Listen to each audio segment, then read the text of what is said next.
तो गाइस कैसे हो आप लोग। आज से हम सोलो लेवलिंग के सीजन 2 को देखने वाले हैं और आप लोगों ने सोलो लेवलिंग के सीजन 1 को तो जरूर देखा होगा, इसलिए मैं इस वीडियो में कोई रिकैप नहीं दूंगा, तो थोड़ा एडजस्ट कर लेना। तो चलिए बिना देरी किए हुए इस एपिसोड को स्टार्ट करते हैं। एपिसोड की स्टार्टिंग में हम जीनू को देखते हैं। जीनू सो रहा था, तभी उसकी बहन जीना का कॉल आता है। जीना जीनू से कहती है तुम अभी सो रहे हो। जीनू घड़ी में टाइम देखता है तो 2 बज चुके होते हैं। जीनू कहता है हाँ मैं कल थोड़ा ज़्यादा थक गया था इसीलिए सो रहा हूँ अभी। जीना जीनू से कहती है तुम्हें पता है ना आज स्कूल में पेरेंट्स मीटिंग है और तुम्हें स्कूल में आना है। अब अगला सीन हमें स्कूल का दिखाया जाता है जहाँ पे जीनू बन ठन के आया होता है। जीना कहती है तुम मेरे ही भाई हो ना। जीनू जीना से कहता है क्या कुछ गड़बड़ है इन कपड़ों में। जीना को यकीन नहीं हो रहा था कि ये उसका ही भाई है। जीनू कहता है तुम चाहती हो कि मैं टीचर से नॉर्मल कपड़े में मिलने जाऊं। जीना कहती है जीनू दे से ही सही लेकिन तुम समझे तो सही। जीनू को देख के सारी लड़कियां इम्प्रेस हो जाती है। जीना कहती है जीनू तुम्हारी कोई गर्लफ्रेंड है या फिर नहीं, तुम कहो तो अपने किसी दोस्त के साथ तुम्हारी बात चलाओ। लेकिन जीनू को इसमें कोई इंटरेस्ट नहीं था, इसलिए जीनू जीना का गाल खींचने लगता है। अब जीनू जीना की टीचर से मिलता है। जीना की टीचर बताती है कि जीना एक बहुत अच्छी स्टूडेंट है और उसका मार्क एग्जाम का रिजल्ट भी बहुत अच्छा आया है और ये उसे मेडिकल स्कूल के अंदर क्वालिफाई करने में मदद करेगा, इसलिए आप उस पर ज़्यादा दबाव ना डालें। एक और बात, अगर जीना की पावर अवेकन हो जाती है तो क्या आप भी उसे अपनी तरह एक हंटर बनाएंगे। जीनू साफ साफ मना कर देता है। अब अगले सीन में हम सोंगी को देखते हैं। ये लड़की पहले भी जीनू के साथ मिशन पे जा चुकी है। जीनू सोंगी को अपनी बहन जीना का फोटो दिखाता है। सोंगी समझ जाती है कि ये जीना का भाई है। सोंगी जीनू से कहती है हमारे टीचर ने तुमसे क्या कहा ये मुझे पता नहीं है, लेकिन ना ही मैं स्कूल जाने वाली हूँ और ना ही हंटिंग छोड़ने वाली हूँ। जीनू सोंगी को समझाने की कोशिश करता है कि वो एक ही रैंक की हंटर है और उसकी जान हमेशा जोखिम में रहेगी। सोंगी जीनू से कहती है अगर तुम यहाँ पे ज्ञान देने आए हो तो यहाँ से चले जाओ। जीनू कहता है मैं तुम्हें यहाँ पे ज्ञान देने या रोकने नहीं आया हूँ, बस तुम मेरे साथ चलो। अब हमें एक बंदे को दिखाया जाता है जो कि फ्लाइट से अभी अभी आया है और उसका नाम टॉनसुक है और उससे मिलने के लिए जिनचुन यहाँ पे आया है। ये देख के टॉनसुक भी हैरान हो जाता है। टॉनसुक कहता है हंटर एसोसिएशन का मैनेजर मुझसे मिलने के लिए आया है। जिनचुन टॉनसुक से कहता है तुम यहाँ पे कब तक रुकने वाले हो। टॉनसुक कहता है मैं यहाँ पे ज़्यादा देर तक नहीं रुकूंगा, बस मेरा काम हो जाए फिर मैं यहाँ से चला जाऊँगा। जिनचुन कहता है कहीं तुम उन दोनों को ढूंढने तो यहाँ पे नहीं आए हो ना। टॉनसुक कहता है तुम्हें पता है तो फिर पूछ क्यों रहे हो, बस तुम यही दिखावा करो कि तुम्हें कुछ नहीं पता है। यही कि मैं उस ई रैंक और बी रैंक वाले को तहखाने में जान से मारने वाला हूँ और अगर मेरे बीच में कोई आया तो तुम्हें पता है नतीजा क्या होगा। जिनचुन कहता है मुझे बस अपने काम से मतलब है। अब हम मिस्टर चोई को देखते हैं जो कि प्रेसिडेंट गो के साथ मीटिंग कर रहा था। मिस्टर चोई बताते हैं कि एंट मॉन्स्टर के अब पंख भी आ गए हैं और वो उड़ सकते हैं, लेकिन वो ज़्यादा दूर तक नहीं उड़ सकते और पानी में घिस जाते हैं, लेकिन ये ज़्यादा देर तक नहीं चलेगा। फिर तो आपको पता ही है कि वो क्या करेंगे, हमारी मैन सिटी के ऊपर वो अटैक भी कर सकते हैं। प्रेसिडेंट को कहते हैं इन एंट मॉन्स्टर का मुझे कुछ करना ही पड़ेगा। अब हम एक सी रैंक के गेट को देखते हैं जहाँ पे जिनू सोंगी को लेके आया होता है। जिनू सोंगी को इसलिए लेके आया होता है ताकि सोंगी को पता चले कि हंटरों वाला काम कितना जोखिम भरा है और वो गेट के अंदर मॉन्स्टर देख के डर जाए और फिर कभी हंटर बनने की बात ना करे। लेकिन सोंगी को लग रहा था कि जिनू उसे ट्रेनिंग कराने यहाँ लाया है और जिनू ने पहले ही मिस्टर आहन से गेट में जाने की परमिशन ले ली होती है। और यहाँ पे एक ए रैंक का हंटर भी होता है जो कि व्हाइट टाइगर गिल्ड का एक मेंबर है और उसका नाम किम जुन है। और किम जुन जिनू और सोंगी जैसे छोटी रैंक वालों को देख के गुस्सा करने लगता है और बोलता है कहाँ मैं इस ए रैंक वालों के साथ फंस गया। और इस रेड टीम में एक A rank hunter, 5 B rank hunter और 2 सी रैंक हंटर है और जिनू और सोंगी 2 ई रैंक हंटर। जिनू सोचने लगता है कि मैं तो यहाँ पे सोंगी को डराने के लिए लाया था, लेकिन इतनी अच्छी टीम देखने के बाद मुझे लगता है कि इन्हें कोई दिक्कत नहीं होने वाली है, ये लोग आसानी से गेट को क्लियर कर लेंगे। मिस्टर आहन जिनू से कहते हैं आप अंदर फाइट में हिस्सा मत लेना, बाकी के नए हंटरों को भी सीखने का मौका देना।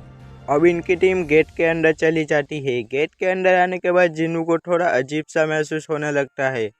तभी ये गेट रेड गेट के अंदर ट्रांसफॉर्म हो जाता है। जिन्नू तुरंत सोंगी को पकड़ के गेट से बाहर जाने की कोशिश करता है, लेकिन गेट सील हो रहा था। जिन्नू चिल्लाते हुए मिस्टर आहान से कहता है तुरंत ही प्राइमरी स्ट्राइक टीम को इन्फॉर्म करो, और गेट पूरी तरीके से सील हो जाता है। मिस्टर आहान तुरंत ही गिल्ड मास्टर बिग यूनू को कॉल लगाता है और बताता है कि सी रैंक का गेट अचानक से ही रेड गेट में ट्रांसफॉर्म हो गया है।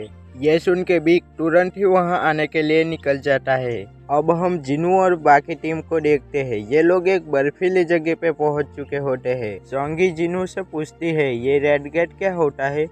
जिन्नू बताता है कि रेड गेट बहुत खतरनाक होता है, ना ही इससे हम बाहर जा सकते हैं और ना ही बाहर के आदमी अंदर आ सकते हैं। हम तभी बाहर जा सकते हैं जब हम यहाँ के बॉस को हरा दे, और यहाँ के मैजिक बीस्ट आम मैजिक बीस्ट से ज्यादा पावरफुल होते हैं। अब इनकी तरफ 2 एरो आते हैं। एक एरो एक हंटर को लगता है और वो वहीं पे मर जाता है। दूसरा एरो सोंगी को लगने वाला होता है, लेकिन जिन्नू अपने हाथ से ही उस एरो को पकड़ लेता है। एक हंटर पार्क हेजिन नोटिस कर लेती है कि जिन्नू की स्पीड लाजवाब है। अब ये लोग देखते हैं कि ये एरोस इन लोगों पे आइस एल्स ने चलाए थे। अब आइस एल्स इन लोगों का मजाक उड़ा के जंगल में भाग जाते हैं। जिन्नू बहुत ज्यादा गुस्सा हो जाता है और एरो अपने हाथ से ही तोड़ देता है। सोंगी जिन्नू से पूछती है आखिर वो कौन सा क्रिएचर था। जिन्नू बताता है कि उसे आइस एल्स कहते हैं। मिस्टर किम सभी से कहते हैं कि मैं इतनी बड़ी टीम को अकेले नहीं संभाल सकता, मैं दूसरी टीम बनाऊंगा आगे बढ़ने के लिए। मिस्टर किम हाई रैंक के हंटर को अपनी टीम में रख लेता है, बाकी के कमजोर हंटर्स को दूसरी टीम में भेज देता है, क्योंकि उसे लगता है कि कमजोर हंटर उसके लिए बोझ है। पार्क हेजिन जिन्नू की टीम में आने का डिसाइड करती है और जिन्नू से कहती है तुम एक ई रैंक के हंटर तो नहीं हो सकते, तुम ए रैंक के हंटर या फिर उससे भी बड़े हंटर हो। क्यों मैंने सही कहा ना। अब किम जुम अपनी टीम को लेके यहाँ से निकल जाता है और जिन्नू भी अपनी टीम को लेके दूसरी तरफ जाने लगता है। किम जुम की टीम को पैरों के ऊपर आइस बेयर के पंजों के निशान दिखते हैं। अब इन सभी के सामने 3 आइस बेयर आ जाते हैं, लेकिन किम जुम एक आइस बेयर को बीच में से काट देता है और मार देता है, और बाकी के 2 आइस बेयर के साथ भी लड़ने को तैयार होता है। अब हम जिन्नू की टीम को देखते हैं जो कि आगे बढ़ रही होती है। पार्क है जिन सभी को रुकने को बोलती है और सभी से कहती है कि ये आइस बेयर का इलाका है, तुम सभी को दिख नहीं रहा यहाँ पे कितने सारे आइस बेयर के पंजों के निशान हैं, हमें वापस लौट जाना चाहिए। लेकिन जिन्नू कहता है सही में अगर ये आइस बेयर का इलाका है तो हमें इसी रास्ते पे आगे बढ़ना चाहिए, क्योंकि हमें यहाँ पे आइस बेयर के अलावा और किसी चीज़ का खतरा नहीं है, और आइस एल से लड़ने से अच्छा है हम आइस बेयर के साथ लड़े। पार्क हेजिन कहती है इतना आगे का तो मैंने भी नहीं सोचा था। अब जिन्नू अपने तहखाने में से सभी को एक एक स्वेटर निकाल के दे देता है। सभी उससे पूछते हैं कि ये कौन सा जादू है। सोंगी भी पूछती है आखिर हो कौन तुम। जिन्नू सोंगी से कहता है कि तुम मेरी वजह से मुसीबत में फंसी हो और मेरा फर्ज है कि मैं तुम्हारी हिफाजत करूं। बदले में उन सभी को अपना मुंह बंद रखना होगा, कोई भी किसी तरीके का सवाल नहीं पूछेगा। तभी इन सभी के सामने एक आइस बेयर आ जाता है। जिन्नू सभी को पीछे रहने को बोलता है और जिन्नू उस आइस बेयर से लड़ने को तैयार हो जाता है। दूसरी तरफ बिग गेट के पास आ जाता है। आहान उसे बताता है कि एक ई रैंक का हंटर संग जिन्नू भी अंदर गया है, और मुझे लगता है कि वो रीअवेकन हुआ है क्योंकि वो पहले से काफी गुना स्ट्रॉन्ग हो चुका है। ये सुन के बिग भी हैरान हो जाता है। अब यहाँ पे टॉनसुक भी आ जाता है और टॉनसुक जिन्नू को जान से मारना चाहता है, लेकिन अब टॉनसुक भी कुछ नहीं कर सकता क्योंकि जिन्नू रेड गेट के अंदर फंस चुका है। टॉनसुक भी अब रेड गेट के सील को नहीं तोड़ सकता। जिनचुन अपने मन में कहता है कि जिन्नू तुम नसीब वाले हो, तुम टॉनसुक से बच गए। दूसरी तरफ जिन्नू ने सभी आइस बेयर को अकेले ही मार दिया था।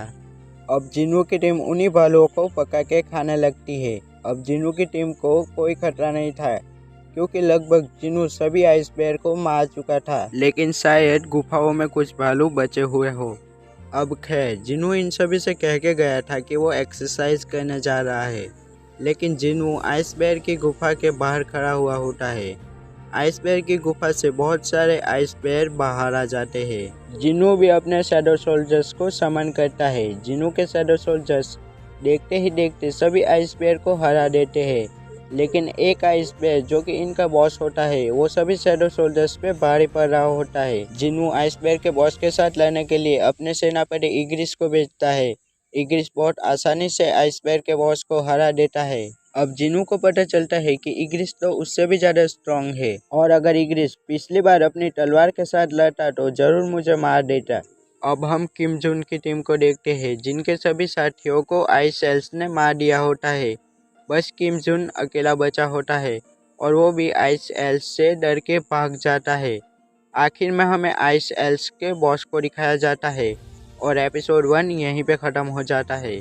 और अगर आपको ये वीडियो थोड़ा सा भी पसंद आया है तो वीडियो को लाइक करके चैनल को सब्सक्राइब भी कर देना।